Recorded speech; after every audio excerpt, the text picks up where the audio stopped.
তো আমি বলবো যে পরিমণি আপুর জন্য অনেক শুভকামনা রইল এবং team Chayanika Chowdhury celebrity cricket লিগে কিন্তু পরি আপু আমাদের টিমে আছেন। তোমাকে দেখে আমরা শিখি, তো সেই জায়গাটা থেকে আমার মনে হয় যে মাঝে মধ্যে কিছু খারাপ হওয়া ভালো, তারা আবার মেয়েদেরকে খেলা শেখাচ্ছে। বিভিন্ন প্রকার প্রতিকূলতা থাকে, সবকিছু ভেঙে কিন্তু আমরা প্র্যাকটিস করছি ক্রিকেট ম্যাচ, এবং যেহেতু আমরা রেগুলার খেলার সাথে যুক্ত না, তো অনেকেই দেখা গেছে যে হাতে পায়ে ব্যথা, অনেকে ব্যথা পেয়েছে, ইনজিউর্ড হয়েছে। তো এই সব কিছু কমফোর্ট জোন থেকে বের হয়ে কিন্তু আমরা কাজ করছি, খেলছি। তো আমাদের সামনে যে ক্রিকেট ম্যাচটা আছে, হার জিতটা তো আসলে বড় কথা নয়। আমাদের বাংলাদেশ ক্রিকেট টিম বিশ্বকাপে যাবে, সেটাই বড় কথা, এবং ইন্সপায়ার করা সবাইকে ক্রিকেটের জন্য। এবং পার্শ্ববর্তী দেশ ভারতেও কিন্তু আপনারা দেখেছেন যে সুপারস্টাররা বা সেলিব্রিটিরা ক্রিকেট খেলে থাকে, এবং তাদের ক্রিকেট খেলার জন্য বিভিন্ন বড় বড় কোম্পানি কিন্তু অনেক অর্থ লব্ধি করে থাকে। বাংলাদেশও তার ভিন্ন নয়।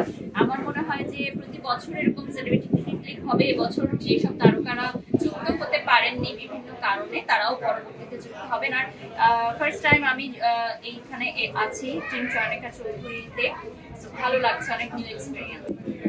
আসলে ক্রিকেটটা তো প্র্যাকটিস অবশ্যই। আমাদের এই প্র্যাকটিস ম্যাচগুলোতে কিন্তু আমাদের বিভিন্ন ট্রেনার থাকে একটা গ্রুপে, যে সবচেয়ে ভালো খেলে বা যার খেলার অভিজ্ঞতা আছে। যেমন আমাদের যে ছেলেরা আছে তারা বিভিন্ন সময় খেলেছে, তাদের অভিজ্ঞতা আছে, তারা আবার মেয়েদেরকে খেলা শেখাচ্ছে। আর সুপ্ত প্রতিভার যে বিষয়গুলো, সেগুলো তো থাকেই। যেমন অনেকে হয়তো আশাই করেনি যে এরা ভালো খেলতে পারবে, বাট তারা ভালো খেলছে।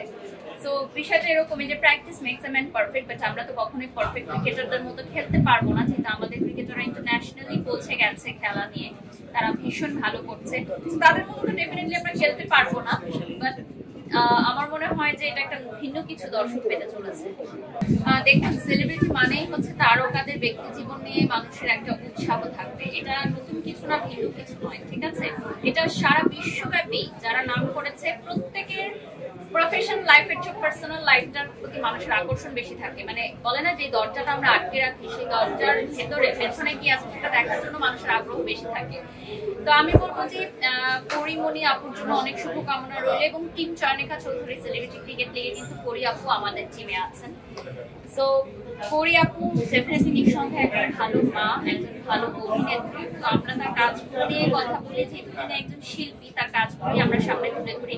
ব্যক্তি জীবনটা হয়তো তার নানান ভুলের কারণে এখন জর্জরিত হয়ে গেছে। আমরা শুভকামনা জানাই সে পরবর্তীতে তার জীবনটা সুন্দরভাবে গুছিয়ে নিতে পারবে। Thank you. আসলে সোশ্যাল মিডিয়াতে কে কি কমেন্টস করবে সেটা তার বংশের পরিচয়, সেটা তার ব্যবহারের পরিচয়।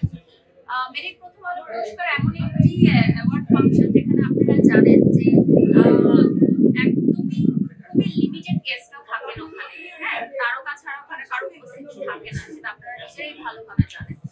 তো ওরকম একটা ইভেন্টে যাওয়ার জন্য কিন্তু আমি দীর্ঘ বছর কাজ করেছি, এই অবস্থানে এসেছি। সবাইকে তো আর ইনভাইট করে না এরকম অ্যাওয়ার্ড শোগুলোতে। সো ডেফিনেটলি আমার সেই যোগ্যতা আছে দেখে আমি এই অবস্থানে পৌঁছাতে পেরেছি, আলহামদুলিল্লাহ। তো যারা আমাকে নিয়ে কমেন্ট করে, তারা ডেফিনেটলি আমি বলবো যে আমাদের পেছনেই রয়েছে, আমাদের আগে যারা গেছে তারা কিন্তু আমাদেরকে নিয়ে কখনোই খারাপ মন্তব্য করে না। এবং আরেকটা জিনিস আমি উল্লেখ করতে চাই, এই ঘটনার পরে আমাকে এত বড় বড় সুপারস্টাররা আমাকে কল করেছেন এবং উইশ করে এত বেশি ইন্সপায়ার্ড করেছেন এবং বলেছেন যে তোমাকে দেখে আমরা শিখি। তো সেই জায়গাটা থেকে আমার মনে হয় যে মাঝে মধ্যে কিছু খারাপ হওয়া ভালো, তাহলে আমি জানতে পারি যে আসলে মানুষ আমাকে কতটা ভালোবাসে, কতটা সম্মান করে, নাহলে হয়তো আমি জানতেই পারতাম না। ডেফিনেটলি খুবই আনন্দের। অপু দিদি নিঃসন্দেহে বাংলাদেশের একজন জনপ্রিয় সুপারস্টার এবং তার ফ্যান ফলোয়ারের উপর আর কোনো চিত্রনায়িকার ফ্যান ফলোয়ার নেই। তো যখন কোনো ব্যবসায়িক প্রতিষ্ঠান চায় যে আমাকে বা আমার প্রোডাকশন হাউসের মাধ্যমে কাজ করতে, আমরা যেহেতু সেলিব্রিটি এন্ডোর্সমেন্ট করে থাকি, তো ডেফিনেটলি ফার্স্ট চয়েস আসে অপু বিশ্বাস।